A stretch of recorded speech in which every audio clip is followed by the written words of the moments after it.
accueillir messieurs Pierre Jolivert, réalisateur et co-scénariste, accompagné de celui qui interprète Xavier le reptilien, Michael Abicoul.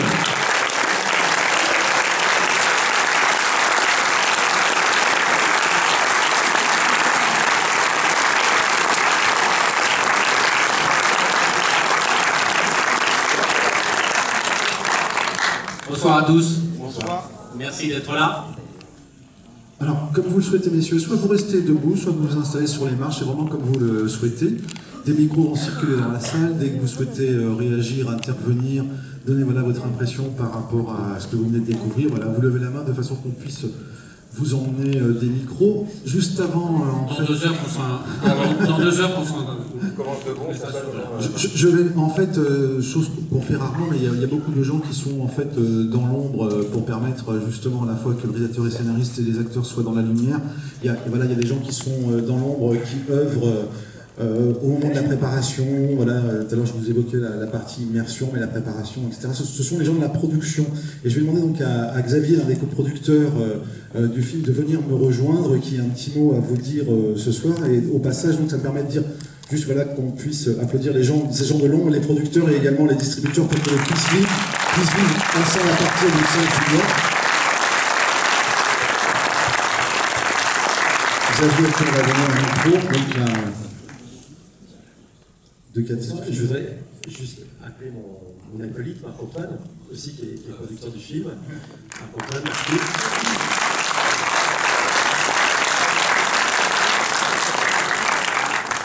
Et je voudrais juste faire une spéciale dédicace en fait, parce que c'est très émouvant pour nous. C'est la dernière date de la tournée. Et comme on dit, les derniers sont les premiers. Je crois que vous pouvez être très fiers d'être avec soi, parce que vous avez le meilleur exploitant de France, qui est Jean-Marie Guillaume, qui nous accueille ce soir.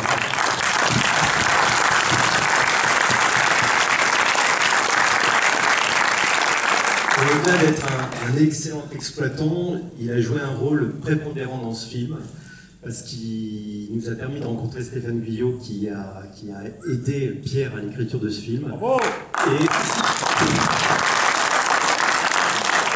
Et donc c'est vraiment une double dédicace, quoi. C'est la réunion de la production, de l'exploitation et de l'amour du cinéma. Et avant tout, enfin, on a voulu rendre hommage aux pompiers par ce film, mais c'est du cinéma. Et donc merci Jean-Marie.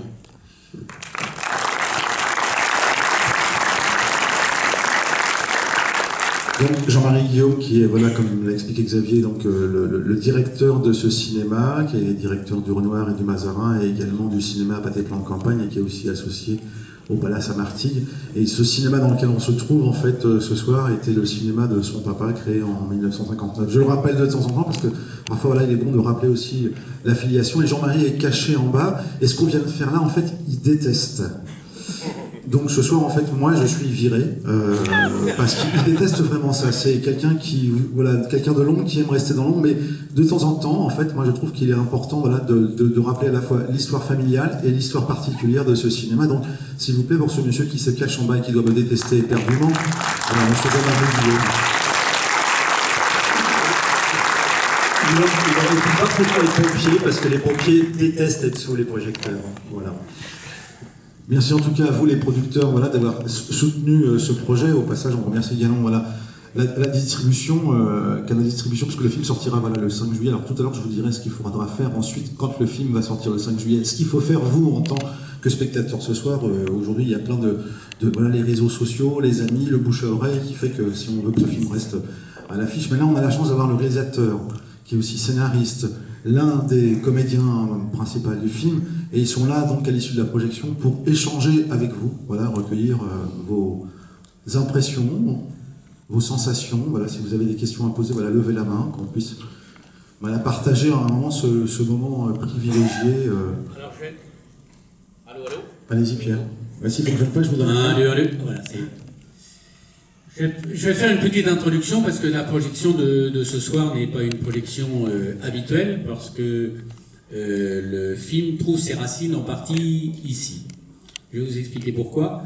Le film a plusieurs origines. D'abord, il y a le feu, et il y a la mère de mon fils qui est là, Magali. Et souviens-toi, Magali, il y a très longtemps, on était dans un village du Club Med qui a pris feu. Et on a sauté par la fenêtre, il n'y avait pas de blessés, c'était pas dangereux. Et on était tous 500 personnes assis dans l'herbe. Et on disait tous, ah ouais, mais qu'est-ce que c'est beau. Et je me souviens que la beauté de ce feu la nuit m'avait marqué. Et des années après, dans ce même département, il y a eu le feu du plan d'Orgon qui a dévasté une grande partie de certains villages. Et allez savoir pourquoi ces deux pensées se sont croisées. Et j'avais envie de parler du feu, des pompiers qui interviennent dans le feu. J'ai commencé à prendre des notes, à établir un scénario. Et finalement, plus je me suis approché du feu, plus j'ai parlé des pompiers. Et Marc-Antoine et Xavier m'ont dit, mais tu sais que tu es en train d'écrire un film sur les pompiers, vas-y à fond. Les pompiers, c'est vraiment bien, parce que toutes les histoires qu'ils me racontaient ont croisé ma vie. J'ai eu un grave accident, il y a encore quelques années, on a poussé la porte de ma mère qui ne répondait pas au téléphone. Voilà, comme nous tous, en fait, je me suis rendu compte que les pompiers faisaient partie de ma vie, à un moment ou à un autre, mais encore plus dans cette région, puisque Magali a 2 oncles, et au Luc en Provence, et qui sont des pompiers volontaires, et je me souviens de ces étés où ça commençait à flamber sur le massif des Morts, et qui partaient à toute vitesse. Et donc voilà, donc ce film a aussi ses origines ici, en Provence, à travers la famille de mon fils. Et voilà, donc et je viens de découvrir qu'il y a des ramifications dont on parlera tout à l'heure.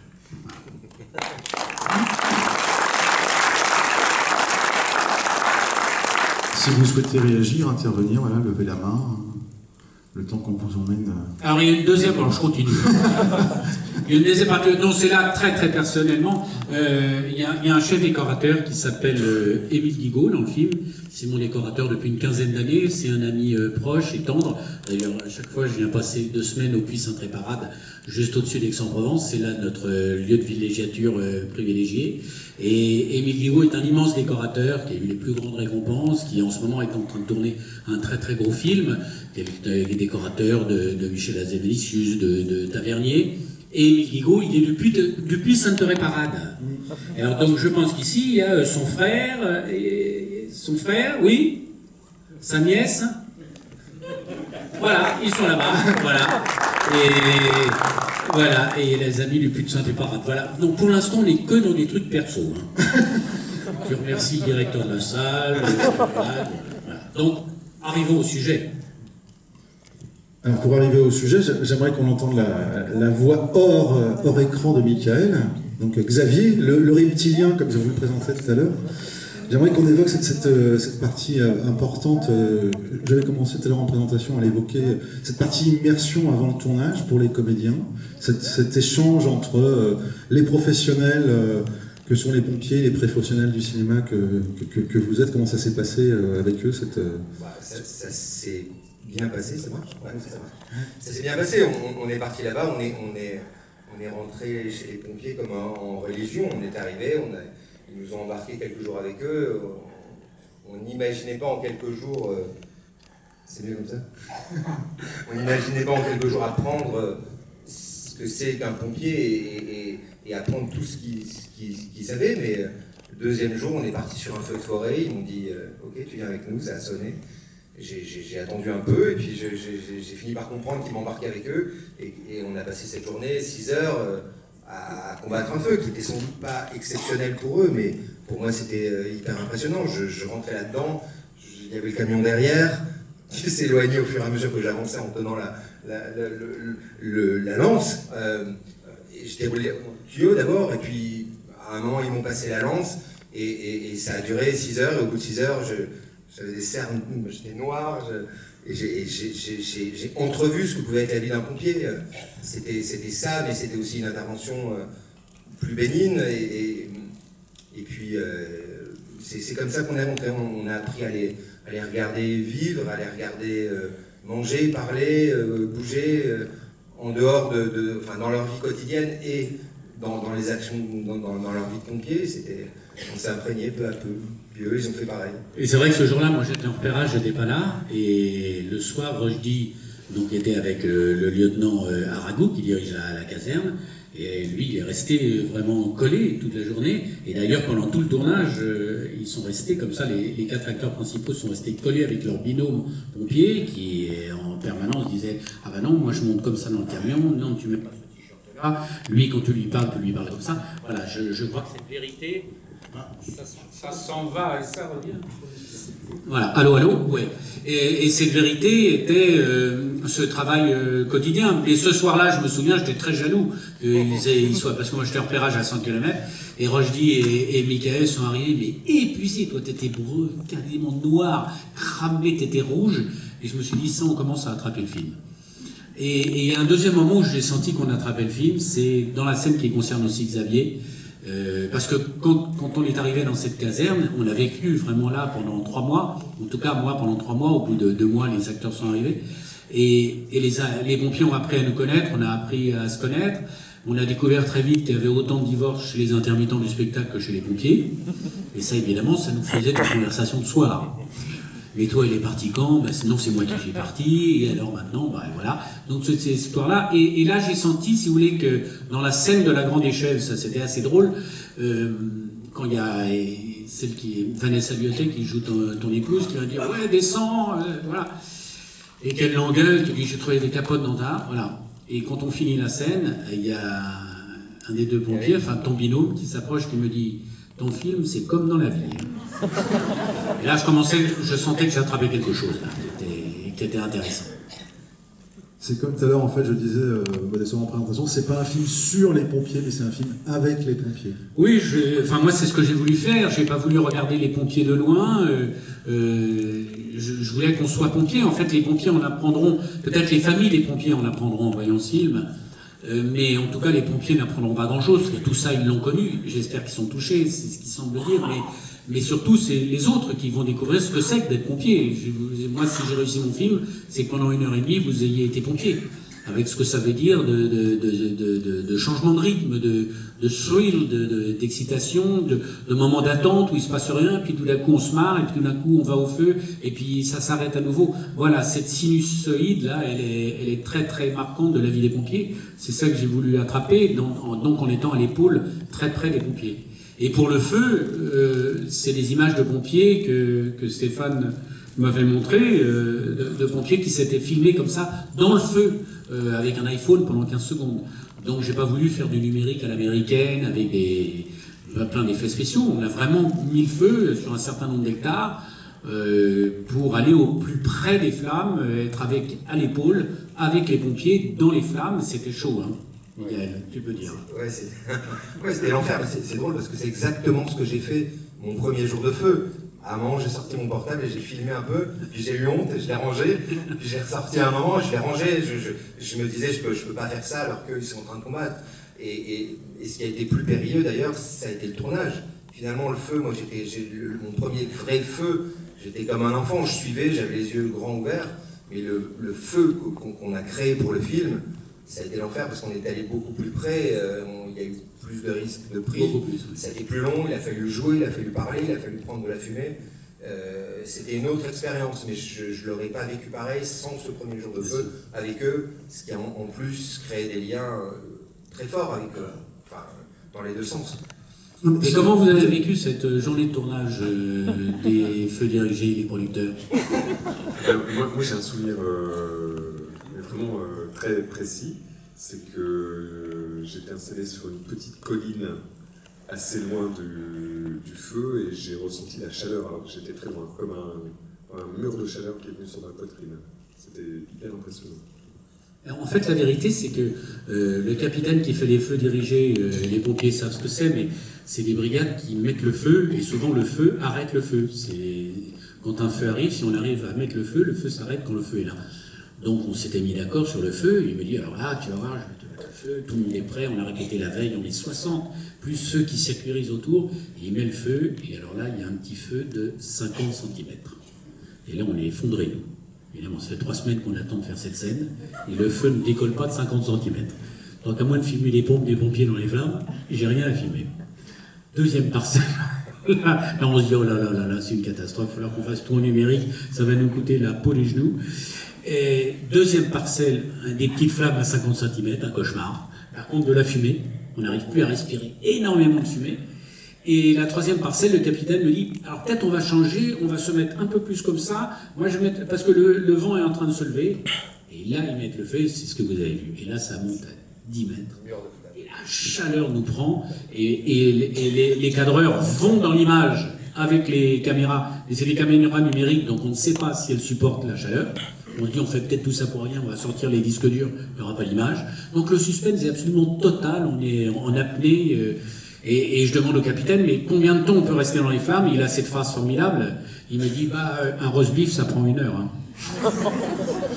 Et j'ai trouvé ça formidable. C'est-à-dire, ben oui, tu vas bien sentir quand tu cuis ou pas. Et voilà, on a essayé d'attraper ce moment-là.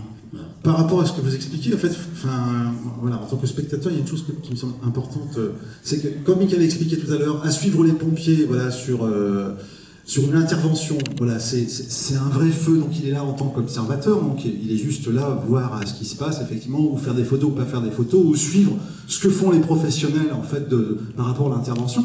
Là, le fait de créer un incendie, il y a quand même toute une équipe, un dispositif de tournage, comme vous disiez, 60 professionnels du cinéma qui ne sont pas habitués à être proches du feu, mais aussi les comédiens qui doivent jouer leur réplique. Donc c'est silence, moteur, action, mais en attendant, le feu, lui, il continue. Oui, il nous attend pas, et puis le feu, c'est ce qui explique très très bien les pompiers, le feu c'est vivant, quoi. Voilà, ça obéit pas, ça fait ce que ça veut, selon là où c'est, et donc faut s'adapter, ce que j'avais prévu, j'ai pas pu le faire, mais j'ai fait d'autres choses qui étaient encore plus fortes peut-être, voilà, c'est vivant, quoi. Faut faire avec. C'est osé, quoi. Oui, c'est osé, on avait peur, mais bon, c'est aussi ça qui fait la force du cinéma. C'est vrai que j'ai voulu faire un film de cinéma, j'ai pas voulu faire un documentaire, parce que dans un documentaire, les pompiers, ils évitent de faire des bêtises, ils évitent de se tromper, ils évitent de s'engueuler entre eux. Mais dans la vie, faire un film de cinéma sur les pompiers, c'est faire un film sur une caserne, et une caserne, c'est une famille. Et dans une famille, on s'engueule, on n'est pas d'accord, mais au moment où ça vibre, tout le monde est partant et chacun sait ce qu'il a à faire. C'est pareil pour nous, hein, quand on dit action, on n'a plus le choix. Il y a moins de conséquences, mais il y en a quand même. C'est là où on s'est vachement retrouvés les uns et les autres. Nous, on a été très impressionnés par leur savoir-faire, par leur métier, et quand il a fallu tourner, eux, ils s'étaient intégrés au tournage. C'est là où il y a eu un échange et on a partagé les choses, et on s'est retrouvés parce qu'on a la même exigence, il y a la même rigueur, il y a la même hiérarchie chez les uns et chez les autres. C'était assez drôle. Et il y a la même passion, c'est-à-dire c'est des métiers de passion, c'est des métiers, et toutes les passions sont difficiles à vivre pour les familles. La passion, ça dévore, donc c'est des métiers passionnés, c'est des métiers de vocation. Donc on avait, oui, enfin pour moi, ça a été la plus belle aventure humaine de tournage que j'ai pu connaître. Par rapport à ce que vous disiez tout à l'heure, c'est pas un film documentaire, c'est vraiment un film de fiction, mais proche à hauteur d'homme. Oui, c'est un film question. Documenté, c'est pas un film documentaire. Ah, je crois que ce micro a un petit souci, Jean-Daniel. Sur devant.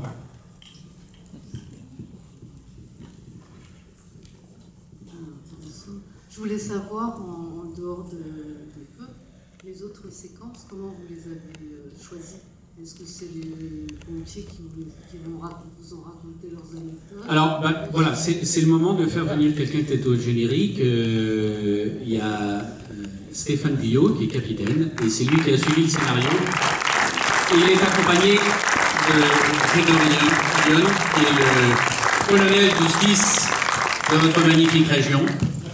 Et voilà, un vrai colonel en activité et un capitaine en activité. Et c'est vrai que toutes ces histoires de pompiers, il y en a certaines que j'ai lues, beaucoup ont été racontées par les pompiers, beaucoup par Stéphane. Tu peux raconter un petit peu comment on a écrit? J'ai écrit ça, je t'envoyais, je t'appelais, je te réveillais à n'importe quelle heure du jour ou de la nuit. Un petit peu comme tu dis, mais voilà, tu es déjà venu avec beaucoup d'idées que tu avais récupérées à droite à gauche. Moi, je fais que rectifier certaines choses et t'apporter que quelques éléments nouveaux, voilà, mais pour la plupart, tu avais déjà quand même travaillé le sujet, voilà, même si tu ne connaissais pas grand-chose au départ au métier. Oui, mais il y a une des histoires fondamentales du film, c'est l'histoire de cet accident de voiture qui a vraiment eu lieu, de ce blessé qu'on n'a pas vu, qui a été éjecté la nuit sous la pluie. Dans l'assistance ce soir, parmi les sapeurs-pompiers, il y en a qui étaient peut-être sur cette intervention. En tout cas, ils étaient dans la caserne dans laquelle j'étais à l'époque, où ça s'est produit.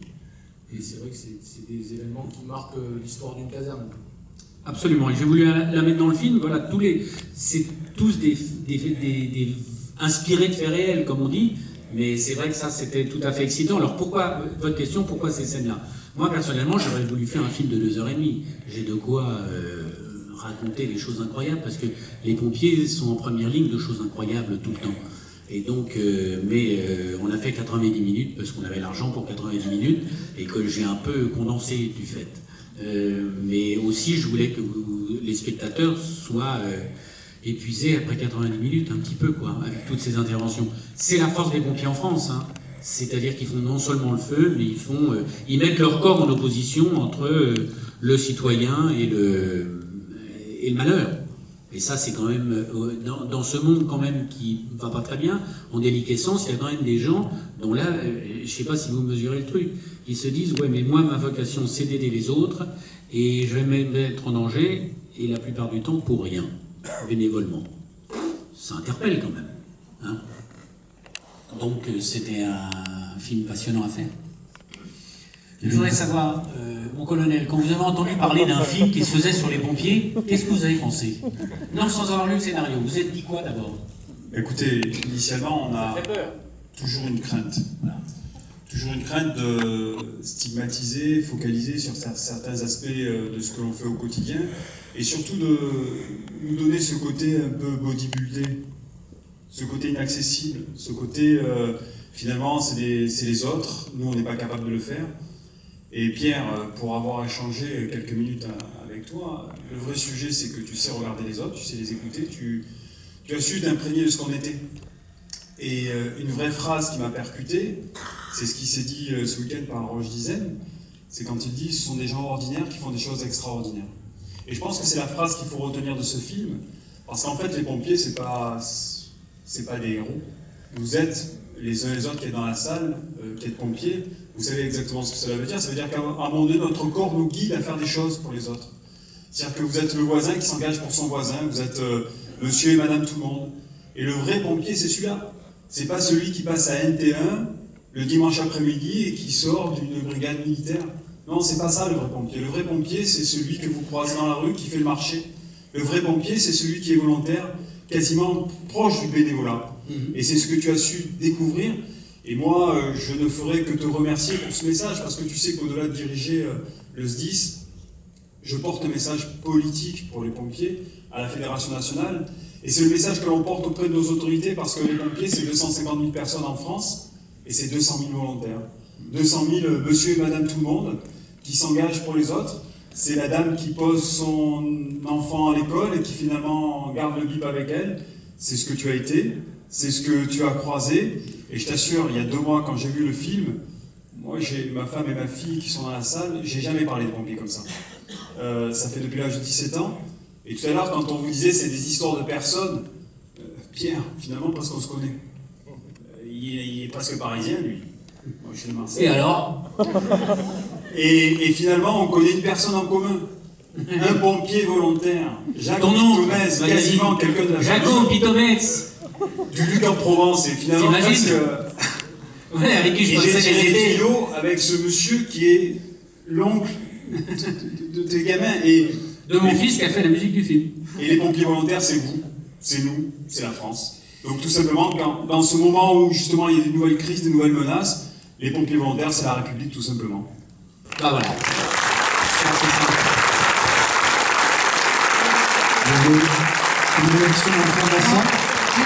C'est vrai. Votre film... Mais elle n'est pas trop longue quand même. Non, pas du tout, pas du tout.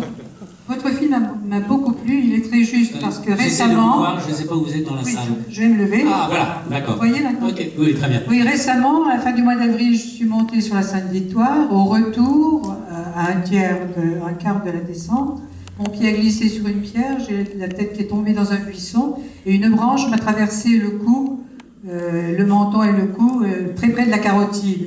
Évidemment, les pompiers ont été appelés, ils sont montés me chercher. Et on m'a élitreuillé, amené à l'hôpital d'Aix. Alors j'ai ressenti ce soir, en regardant le film, exactement la même ambiance que celle que j'ai vécue récemment. Et je profite de l'occasion pour remercier encore le corps des sapeurs-pompiers d'Aix-en-Provence. de m'avoir si bien traité. Merci encore. Vous savez, c'est ça que j'ai essayé, vraiment ça me fait plaisir, parce que c'est ça que j'ai essayé d'attraper. J'ai eu un très grave accident de voiture, je suis tombé dans le coma, et je me suis réveillé, je revois le capitaine dans le VSAV, qui me dit « Parlez-moi, monsieur Jolivet, allez, parlez-moi, je vous emmène à l'hôpital, vous parlez !» Voilà, et il m'a tenu en haleine comme ça, jusqu'à ce qu'on arrive à l'hôpital. Donc heureusement que tout le monde n'a pas eu un accident grave comme ça, mais je crois que c'est ce quotidien qui n'est pas un quotidien qui m'a vraiment fasciné. La difficulté, c'est que les pompiers ne font pas de cinéma. Et moi, il fallait que je fasse un film de cinéma sur des gens qui ne font pas de cinéma. Parce que les pompiers, ils ne la ramènent pas. Ils font ce qu'ils ont à faire, ils ne la ramènent jamais. Ils sont super discrets. Et ça me fait penser à ces résistants, vous savez, dans les documentaires où on interroge un vieux monsieur de 80 ans, on lui dit « Mais c'est incroyable, vous êtes parti, vous avez traversé les lignes allemandes, 3 lignes allemandes, puis la Gestapo, et on s'attend à une grande explication morale sur le monde. » Et en général, le gars, il dit « Bah oui, pourquoi vous avez fait ça ? Parce que celui qui devait être à 8 heures, il n'était pas là, donc c'était à moi de le faire. » Fin de l'explication. Et ça me touche, et cet héroïsme-là évident, et quand même qui vous met dans des situations très cinématographiques, finalement, que j'ai essayé d'attraper. Il y avait d'autres... Oui ? Oui ? Oui ? Je ne sais plus. Alors, on est là-bas ? On est avec vous, madame. Allez-y. Oui, bonsoir. Bonsoir. Je vous remercie infiniment de ce film. Je fais partie du SSM 13 sous le commandant Allion depuis 20 ans.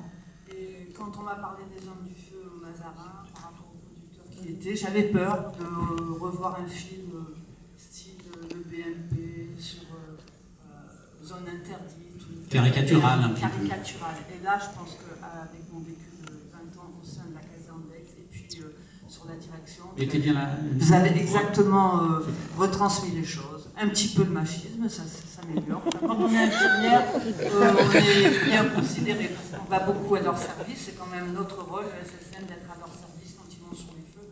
On les accompagne bien souvent pour les prendre en charge. Ensuite, le prédécesseur du colonel Allion a mis en place une cellule psychologique en l'an 2000. Donc la petite jeune fille qui rentre et qui tombe dans les bras de son compagnon, le colonel Allion, déclenche une cellule psy pour prendre le personnel en charge. Donc franchement, je vous félicite parce que quand je suis venue voir ce film, j'avais un peu d'appréhension, mais vous avez vraiment bien retracé ça. Alors pour l'acteur, je suis désolée, mais les reptiliens, il y en a encore un tout petit peu. Mais vous le jouez très bien, et puis après tous les autres excellents professionnels, le capitaine, la jeune femme qui se culpabilise et tout. C'est tout à fait ce qu'on rencontre. Merci beaucoup. Merci. Et vous savez, évidemment, c'est pas facile que les femmes prennent de plus en plus de responsabilités. D'ailleurs, à l'Assemblée nationale, ils vont en prendre un bon coup, là. Il y a beaucoup de femmes à l'Assemblée nationale, et je trouve ça formidable.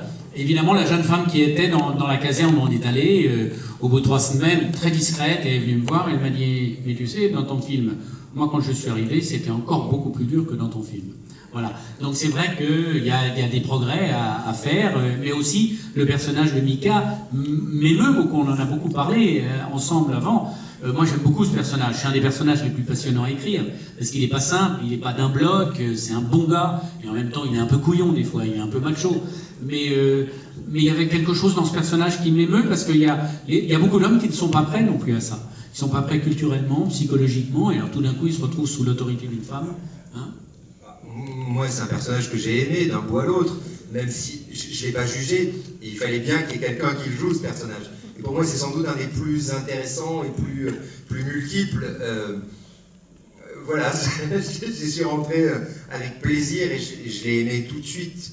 Maintenant, je le regarde, à vrai dire, je le regarde avec de la distance, comme si c'était pas moi, et pendant que je le jouais, je l'ai défendu comme un autre, même avec plus de passion, parce qu'il est très éloigné de moi. En tout cas, je l'espère.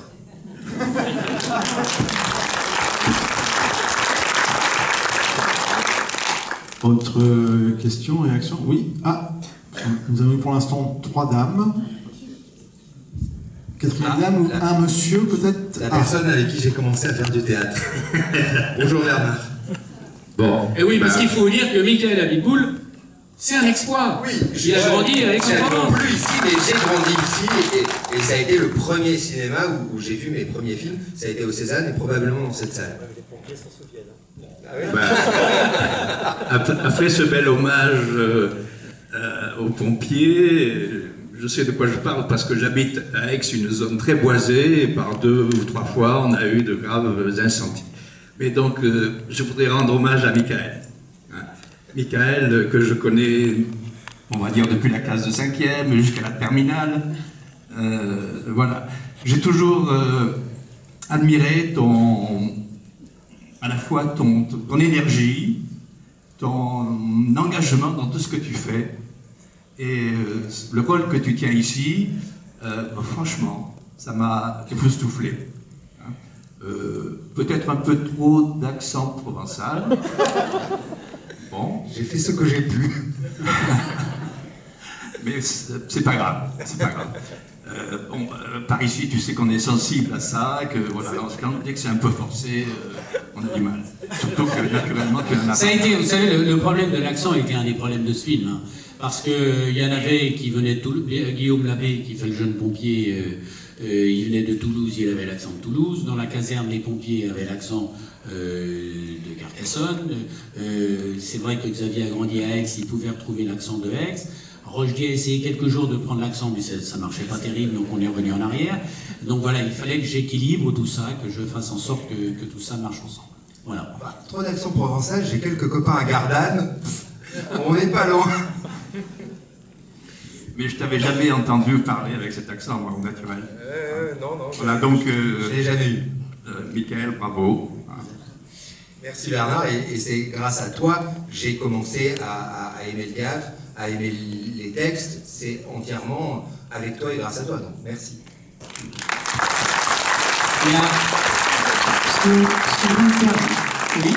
Oui, une autre réaction. Si vous me permettez d'ajouter quelque chose, Bernard qui vient de parler, vous avez parlé tout à l'heure du papa de Jean-Marie, Marcel Guillaume. Moi, je voudrais parler du papa de Bernard, qui s'appelait Maurice Pelin, et qui était un homme exceptionnel, et qui a fait aimer le cinéma à des centaines et des centaines de jeunes Aixois, dont je fais partie. Et c'est grâce à ces gens-là qu'on est là aujourd'hui, aussi. Je voulais vous remercier et vous faire ce petit hommage imprévu, et voilà. Merci. Et puis je voudrais aussi... Alors, je voudrais faire... Oui, on revient au film. Oui, je voudrais aussi dire à monsieur le producteur qu'il choisit toujours bien ses films, puisque demain il sort K.O., que vous avez produit, qui est un film exceptionnel aussi. Oui. Alors, puisqu'on est dans les hommages, il y a un personnage dans le film que vous avez vu, qui est le commandant, et il m'a été inspiré par un commandant de la région, dont Stéphane m'a fait lire le livre pendant que j'étais en train d'écrire le scénario, et ça m'a beaucoup interpellé, et j'ai voulu mettre ce personnage de commandant brûlé, comme vous l'avez vu. J'ai pas voulu voir un pompier ou un civil, peu importe, je voulais pas voir quelqu'un qui est confronté au feu dans sa chair. Pourquoi? Parce que j'avais pas envie de le filmer, parce que peut-être ça a été tellement galvaudé dans beaucoup de films américains, mais je voulais quand même qu'apparaissent à l'image les ravages que le feu fait sur la chair. Et donc, je voulais remercier ce commandant magnifique et son épouse qui ont écrit ce livre incroyable à 4 mains, L'épreuve du feu. C'est un livre très très important quand on s'intéresse aux pompiers et au feu, évidemment. Je veux bien rebondir, et puis toute leur humilité à tous les deux dans la salle.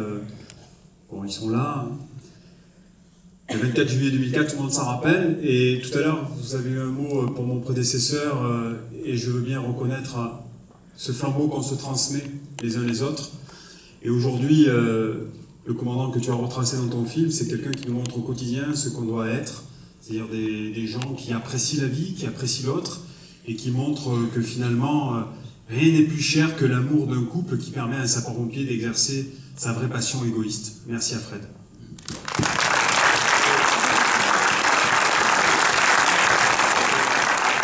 D'autres questions ou réactions? Oui. Bonsoir. Bonsoir. Alors, je voulais vous dire une chose. Le film, je l'ai aimé. Par contre, je suis... C'est le par contre qui me fout les cheveux. Je l'ai vu, j'aimais bien la phrase. Non, mais je suis très chauvin. Pourquoi le 11 et pas le 13? C'est une très bonne question. Allez. Tu sais qui est la personne qui t'a posé la question? C'est celui qui m'a mené le 10 août sur tous les feux. C'est celui qui a su prendre soin de moi dans les moments où finalement on se retrouvait, tu sais, avec ces gifles qu'on se prend quand le feu t'arrive. Tu sais, quand tu as le feu qui te touche le poitrail, c'est lui qui prenait soin de moi et qui me disait « Colonel, il faut boire, colonel, il faut manger ». Et c'est moi qui l'ai ramené à la maison parce que finalement c'est lui qui était fatigué à la fin.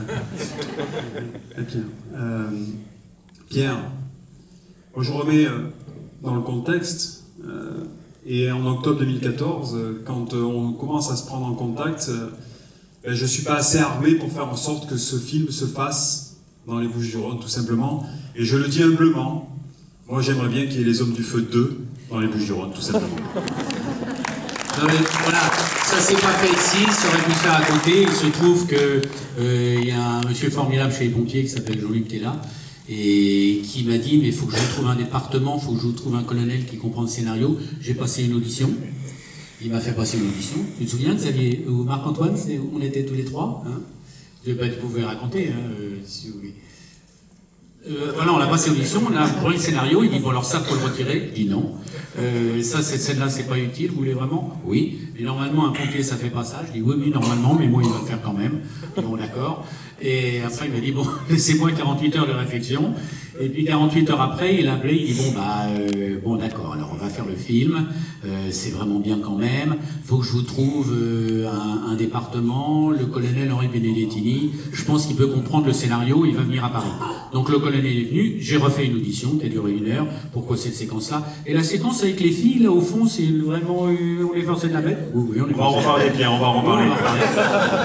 Et il a fallu que je passe à travers toutes ces fourches codines pour non pas montrer des super-héros tout clean, mais des êtres humains qui font des erreurs, qui ont des défauts, qui passent le trait. Et c'est ça, si vous avez aimé le film, si vous a touché, je crois que c'est ça. C'est parce que c'est des êtres normaux, ordinaires, et j'ai voulu les montrer sous cet aspect-là.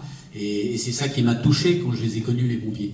C'est de passer sans cesse d'un moment, comme vous dites, extraordinaire de combat, et au moment ordinaire, on est à la cafétéria où chacun se raconte, où chacun dit des conneries, ou même en fait. Et c'est ça que je trouve touchant dans cette profession. Et Pierre, est-ce qu'on pourrait dire, même si c'est pas vrai, que j'ai pris du beat pour le film pour contrebalancer le côté bodybuildé on peut dire ça? Évidemment. Évidemment.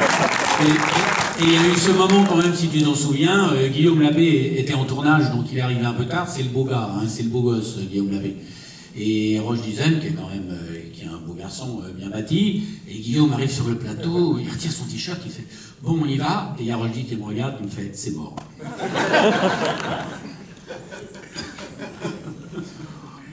Alors, une réaction dans le fond? Oui, madame? On vous entend pas, mettez bien le micro devant. Bonsoir. Mettez bien le micro devant. Je voulais vous remercier pour le film qui m'a beaucoup plu. Lorsque vous disiez tout à l'heure que vous auriez aimé le faire plus long, moi j'aurais voulu qu'il dure encore un peu plus parce que sans connaître de pompiers dans la famille, vraiment, j'ai toujours eu, je dirais, un amour filial pour les pompiers. Ne serait-ce que lorsqu'il y a des feux d'été, des inondations. Quand je les vois, ça me fait... Je suis pleine d'émotions. Donc, ce sont des personnes que je respecte tout à fait. Et en ce moment, surtout encore plus, qui n'est pas en France, mais au Portugal, que c'est les Canadiens français qui vont aider, bien que cela me touche. Mais je voulais aussi, je vous remercie donc encore une fois pour votre film, parce que je pense qu'il fallait le faire. Mais je vais vous apporter un petit témoignage qui m'est arrivé, et je pense que je ne l'oublierai jamais. C'est comme si cela s'était passé hier, alors que c'était au début de l'année 2017. Et j'étais agréablement surprise parce que c'était pas le feu. J'avais une panne de voiture sur l'autoroute en revenant du Puy-Sainte-Réparade, justement sur Aix. C'est une route délicate, je la connais par cœur. Et donc, je suis restée en panne et manque de peau. Ce jour-là, j'avais oublié mon portable pour appeler un dépanneur. Alors bien sûr, j'ai essayé d'arrêter des voitures. C'était la nuit, il faisait froid. Je me suis dit, les automobilistes pensent qu'ils vont devoir m'aider pour changer la roue. Et alors, donc, personne ne s'arrêtait. Et ça a duré longtemps avant que quelqu'un s'arrête. Heureusement, les pompiers sont passés par là et ils se sont arrêtés. Ouais. Et bien, ça a duré de 21h du soir jusqu'à 22h30 entre le moment où ils sont venus, le moment où on a avalé la dépanneuse. On voit bien que ça a duré longtemps. J'ai l'impression que sur l'accent, on n'est pas très loin. On va refaire un film. Et ils ont appelé la police parce que logiquement c'était le rôle de la police. Et ils ne sont pas venus. Et la police n'est pas venue. Non, pas du tout. Voilà. Ils se sont dit, il y a les papiers, les pompiers, il vaut mieux les laisser. Et donc c'est pour ça que je les remercierai jamais assez, parce qu'ils étaient 3. Ils ont fait en sorte de faire une petite circulation. Parfait. Et ils ont attendu avec moi jusqu'à la fin que je partageais la dépanneuse. Parfait. Eh bien, écoutez, c'est un très bon témoignage. Merci. Ah non, mais je pense qu'on a compris. Oui, que les pompiers étaient là, que la police n'est pas venue. Alors, en fait, ce qu'il faut savoir, parce que comme Pierre n'est pas forcément de la région, c'est qu'effectivement, où est situé le puissant préparade, certainement qu'il partait ou il revenait de la caserne de Mérard, qui est la caserne la plus proche, en fait. Voilà.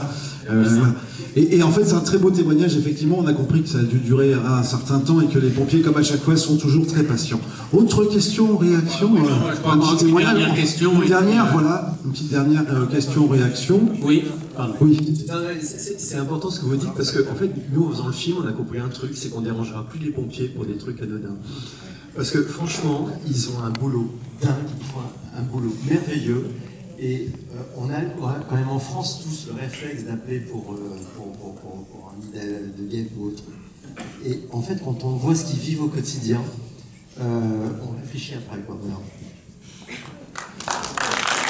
Juste avant de conclure, on a évoqué le capitaine qui a eu un rôle de collaboration importante avec le réalisateur et donc le scénariste, savoir ce qui est vrai, ce qui n'est pas vrai. Entre vos échanges que vous avez eus en amont et en découvrant le film, vous l'avez vu il n'y a pas très longtemps, en découvrant le film, où il y a entre nous la patte de l'auteur, du réalisateur, une intention réelle, mais entre ce que vous échangez entre vous et en découvrant le film, qu'est-ce qui se rapproche, qu'est-ce qui s'éloigne, est-ce que vous avez été surpris Surpris, en fait, j'ai eu l'impression de vivre les interventions 2 fois.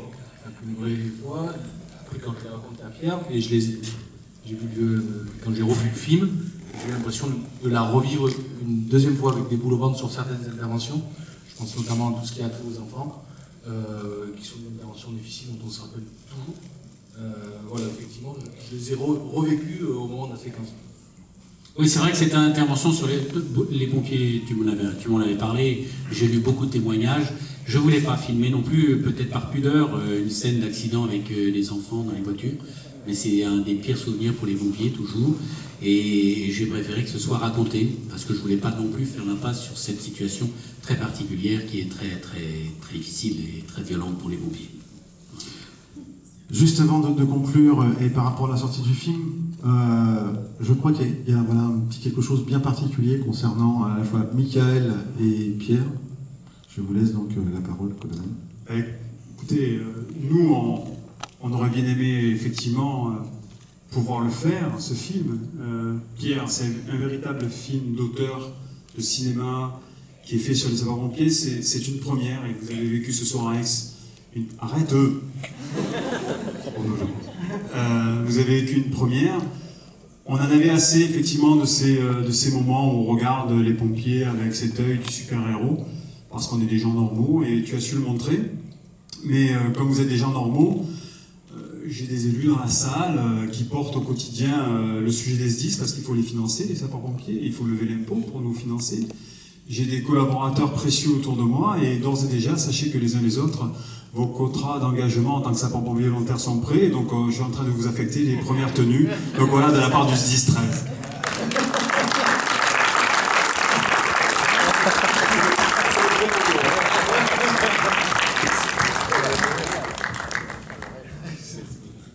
Et au producteur aussi, ah oui. Et sachant que Pierre, tu affectionnes particulièrement la Provence, que tu affectionnes aussi le sujet du feu de forêt, et tu m'as raconté que finalement, il y a très longtemps, tu les voyais partir pour ce feu des morts, et tu sais que je suis quasiment né au pied de ce massif. Tu as dirigé la caserne de Brignoles. Affirmatif. Ouais. Ce qui constitue à peu près toutes les racines que j'ai en moi, et finalement, on partage un certain nombre de choses, on arrive d'univers très différents. Et je voulais te faire partager également ce que je porte avec des collègues ici, tout au long de l'été, et à partir de maintenant, le casque feu de forêt, donc il est pour toi.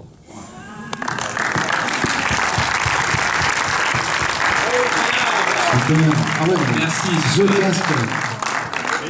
Mais c'est un vrai casque. Hein. C'est celui du 13, celui-là. Hein. Le vrai casque. Parce qu'en tant que producteur, on va pouvoir devenir des sex symboles. Voilà. Ah, une petite photo, parce que nous avons notre photographe là. Ah oui, le vrai casque. Donc, avant de conclure, remercier les producteurs, remercier les distributeurs. Voilà, il y a la distribution qui est dans le fond de la salle aussi. Voilà, Barbara qui est c'est Canal Distribution, et ils sont très discrets aussi. Je voudrais. Pardon ? Le film sort le 5 juillet.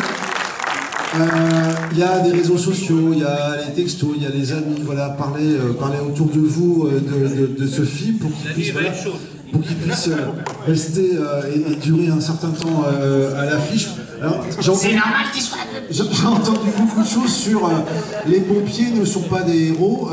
Je voudrais donc, au passage remercier ces héros ordinaires, et je voudrais aussi au passage remercier les héroïnes, celles qui les soutiennent et les accompagnent. Remercier très chaleureusement Monsieur Jolivet pour ce film, et ses comédiens, et toutes celles et tous ceux qui ont participé de près ou de loin. Voilà, que ce film puisse exister. Et merci à Jean-Marie Guillaume pour l'enfant de la scène. Merci beaucoup. Merci.